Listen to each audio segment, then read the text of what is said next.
Christy.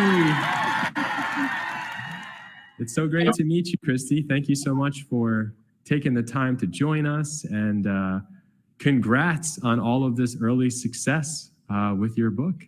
Yeah, it's been great. Thank you for having me. I'm so excited to join in on Storytime today. Yeah, so can you share with us maybe first how you got the idea for this story? Is it true that it was inspired in some ways by a real-life poison garden? Yes, so I was doing some reading one day and I came across an article about a poison garden at a castle in England. And it's actually, it turns out, the same castle that the Harry Potter movies were filmed at. Oh, wow. And so that got me, my brain doing that electric, like excited thing that I'd stumbled upon something kind of cool.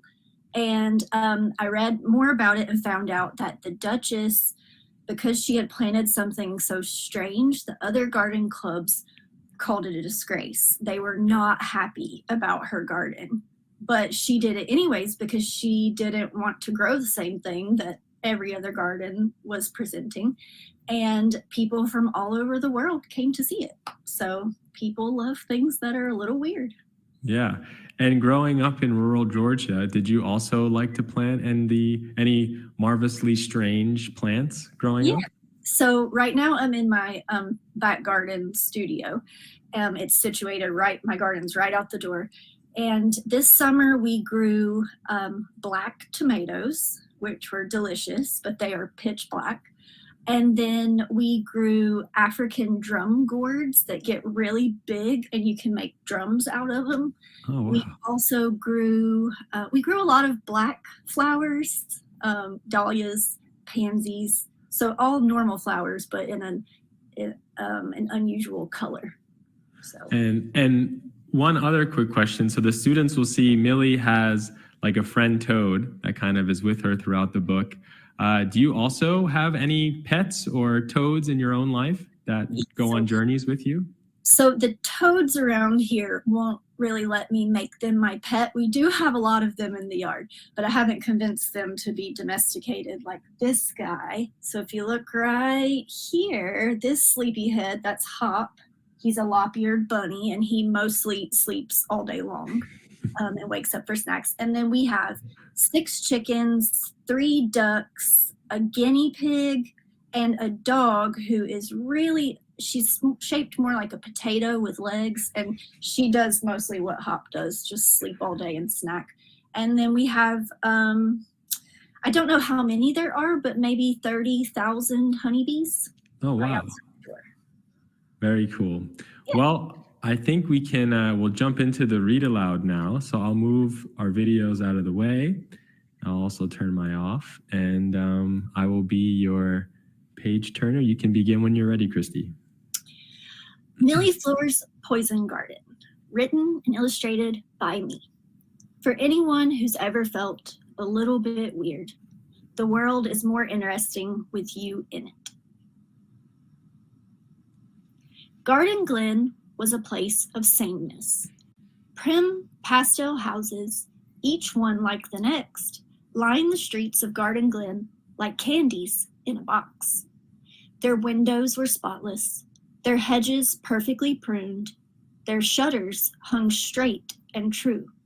Every house and yard in Garden Glen was flawless, with not a blade of grass out of place. Except for one tumble-down house on a scruffy hill at the edge of town. Rejected and excluded, it stood lifeless, with no one to love it, until Millie Fleur LaFay came to town. Millie Fleur's new house was marvelous, but it was missing something. It didn't quite feel like home yet. "We can fix that," her mom said, pulling a surprise from her pocket. Seeds from Millie Fleur's old garden. She got straight to work. Millie Fleur's garden grew fast and wild. Garden Glen's Rosebud Club was not happy about Millie Fleur's new garden. "It's odd," said a man in a rather common sport coat. "It's unruly," said a lady in a stiffly starched dress. "Appalling," bellowed Colonel Stick in the Mud. The president of the Rosebud Club was determined to root out Millie Fleur's garden. "This won't do. According to our rules, your garden is unacceptable. We simply cannot have this poisonous mess in our town."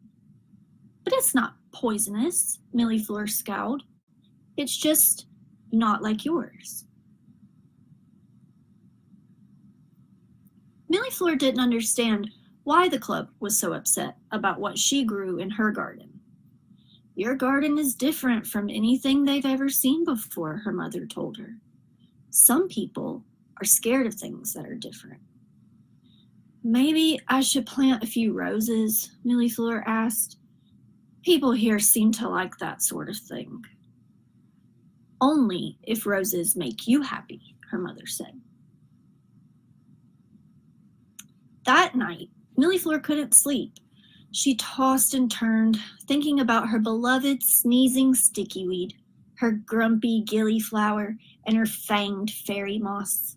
They were curious little plants, and they made life interesting. She was proud of her wild, weird little garden. Maybe she would start a new club.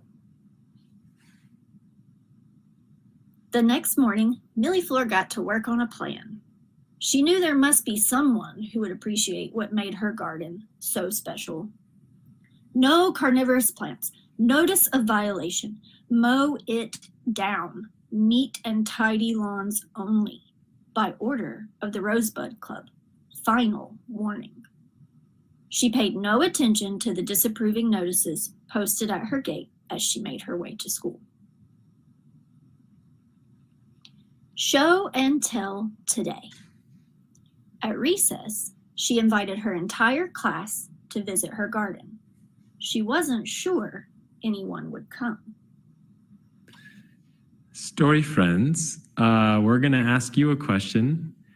If Millie invited you to the garden, if you were in her class, would you go and visit it? What do you think?